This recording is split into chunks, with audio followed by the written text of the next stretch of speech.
প্রেত ছায়া। Welcome back Preksha 17 নম্বর এপিসোডে আমি পূজা।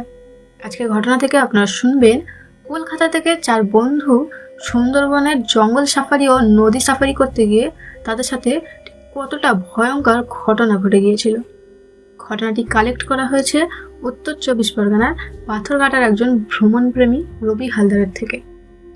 তো আজকে ঘটনাটা তিনি যেভাবে বলে শুনিয়েছেন আমিও ঠিক সেইভাবেই তুলে ধরছি আপনাদের কাছে। তো খুব ইন্টারেস্টিং একটি ঘটনা শুনতে চলেছেন, তাই চলুন বেশি কথা না বাড়িয়ে ঘটনা শুরু করি। আমি রবি হালদার।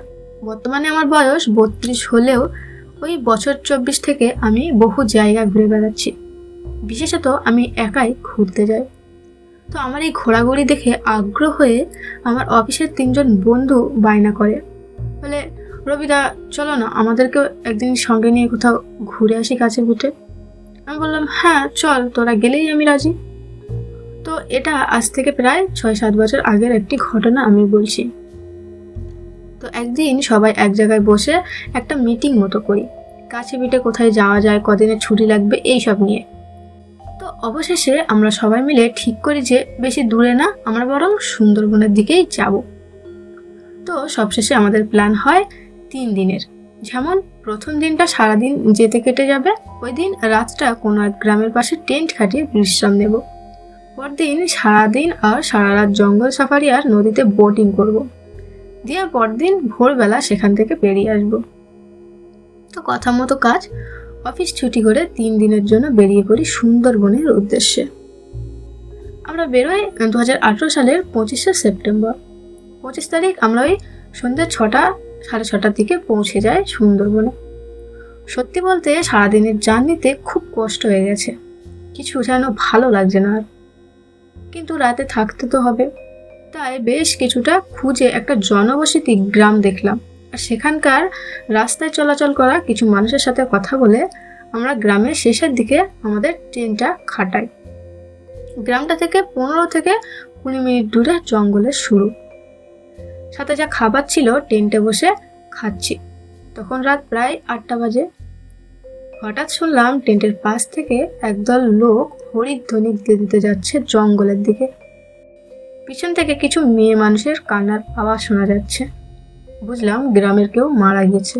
ঝটপট ফাঁকায় বেরিয়ে দেখি একদল লোক একটি হালকা বয়সী ছেলের মৃতদেহ নিয়ে শ্মশানের দিকে যাচ্ছে এবং পিছনে তার পরিবার কান্নাকাটি করছে। থাকতে না পেরে আমি আর আমার একজন বন্ধু সুমিত দুজন মিলে গ্রামের একটি লোকের কাছে গিয়ে জিজ্ঞেস করি, বলছি দাদা কিভাবে হলো, মানে ওনার মৃত্যু কিভাবে হলো, দেখো তো খুব হালকা বয়সী মনে হচ্ছে। তো উনি তখন আমাদেরকে বলে যে ছেলেটি একটি অ্যাক্সিডেন্টে মারা গেছে। পরিবারের একটাই ছেলে, সারাদিন হাসপাতালে ছিল, তাই এত রাত হয়েছে শ্মশানে নিয়ে যেতে। সুমিত জিজ্ঞেস করলো, তা দাদা শ্মশানটা কি জঙ্গলের দিকেই? উনি উত্তর দিলেন হ্যাঁ এদিকেই আমাদের শ্মশান। জানি না আমাদের কি মনে হলো, আমরা দুজনেও তাদের পিছনে পিছনে সেই শ্মশানে যাই। বেশ 1 থেকে 1.5 ঘন্টা হয়ে গেল। দূর থেকে দাঁড়িয়ে দেখছি দাহ কাজ, দেহটাকে পুড়িয়ে ঝেঁঝার মতো চলে যায় বাড়িতে। কিন্তু আমরা দুজন সেইখানেই দূরে দাঁড়িয়ে আছি। সুমিত একটা সিগারেট ধরালো। পরিবেশটা খুব সুন্দর, রাতে জঙ্গলের পাখিদের আওয়াজ আর নদীর ঠান্ডা হাওয়া। মনে হচ্ছে না যে আমরা একটা শ্মশানে দাঁড়িয়ে আছি। কিন্তু হঠাৎ সুমিত চিল্লিয়ে উঠল। আমি থতমত খেয়ে জিজ্ঞাসা করলাম, কি হলো, চিল্লাচ্ছিস কেন? ও আমাকে ইশারা করে আঙুল দিয়ে সেই শ্মশানের দিকে দেখালো। দেখলাম চিতার চারপাশটা ঘিরে একজোট হাওয়া ঘুরছে, আর সেই লাশ পড়া ধোঁয়ার মধ্যে একটা ছায়া মূর্তি বোঝা যাচ্ছে।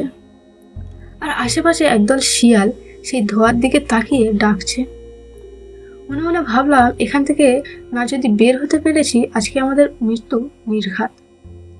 জানি না আমরা দুজন নিজেদের সেই পাথর হয়ে যাওয়া দেহ নিয়ে 15 মিনিটের রাস্তা মাত্র কয়েক মিনিটেই কিভাবে ট্রেনটে ফিরে আসি। দুজন কাউকে কিছু না বলে চুপচাপ শুয়ে পড়লাম। কিছুতেই ঘুম আসছে না। শ্মশান থেকে শোনা যাচ্ছে সেই শিয়ালগুলোর ডাকের আওয়াজ। তবে সারাদিনের ক্লান্তি এই ভয়ঙ্কর অলৌকিক ভয়কে হার মানিয়ে চোখ দুটি বুড়ে এলো। রাত তখন তখন সম্ভবত 2টো। হঠাৎ কিছু কোপানোর আওয়াজে আমার ঘুম ভেঙে যায়। হুট করে চোখ খুলে দেখি পাশে সুমিত নেই। ভয়ে ভয়ে টেন্টের থেকে বাইরে উঁকি মেরে দেখতে পাই সুমিতের ভয়ানক দৃশ্য। সুমিতের হাতে একটি ছুরি, আর ওর আশেপাশে বেশ কয়েকটি শিয়াল ঘিরে দাঁড়িয়ে, আর ও একটি শিয়ালের উপরে বসে পরপর ছুরি চালাচ্ছে তার উপর। সেই দৃশ্য দেখে আমার পুরো শরীর কাঁপছে। ওকে ডাকার সাহস পেলাম না। আমি বুঝে উঠতে পারছিলাম না সেই মুহূর্তে আমার কি করা উচিত। বাকি দুজনকে ফোন করার কথা ভাবলাম, কিন্তু ভাগ্যের কি পরিহাস, সেই মুহূর্তে দাঁড়িয়ে ফোনে কোনো নেটওয়ার্ক পাওয়া যাচ্ছে না। কিছুক্ষণ পরে সুমিতের হেঁটে আসার শব্দ পেয়ে আমি শুয়ে পড়লাম, আর ঘুমের নাটক করে চুপচাপ শুয়ে আছি। সুমিত এসে শুয়ে পড়ল। ওকে দেখে মনে হচ্ছে না যে ও নিজের মধ্যে আছে। আমি সারা রাত ওইভাবে ওর পাশেই শুয়েছিলাম। ভোর তখন 4টে বাজে। আমি ট্রেন থেকে বেরিয়ে এসে বাকি দুজনকে ডাকি এবং আগের দিনের সব ঘটনা ওদেরকে জানাই।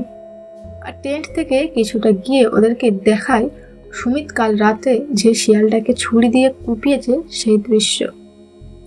তারপর বেশ অনেকটা সময় কেটে যায়। সুমিত ঘুম থেকে ওঠে। ওকে দেখে একদমই স্বাভাবিক লাগছে, কিন্তু আমরা ওর থেকে একটু দূরে দূরে থাকছি। কিন্তু আমরা আর সুন্দরবন ঘুরতে পারিনি। তারপর এমন কিছু ঘটনা ঘটেছিল আমাদের সাথে, তো আমরা সেখান থেকে বাড়ি ফিরে এসেছিলাম। তবে সেখানে আমাদের সাথে আর কি ঘটেছিল আর আমাদের বন্ধু সুমিতের ঠিক কি হয়েছিল, সেই সব নিয়ে আসছি পরের পার্টে। খুব তাড়াতাড়ি পার্ট 2 পেতে চাইলে কমেন্ট করুন। আর আজকে ঘটনাটি এতটাই ছিল। ঘটনাটি আপনাদের শুনতে কেমন লাগলো কমেন্টে জানাতে ভুলবেন না। আজকে ঘটনা আপাতত এখানেই শেষ করছি, কিন্তু প্রেক্ষার ঘটনা কখনো শেষ হয় না, তাই খুব শীঘ্রই আসছে নতুন একটি ঘটনা। প্রেক্ষার পরবর্তী ঘটনাগুলি শুনতে আমাদের চ্যানেলটি সাবস্ক্রাইব করে আমাদের পাশে থাকবেন। ভালো থাকবেন। ধন্যবাদ।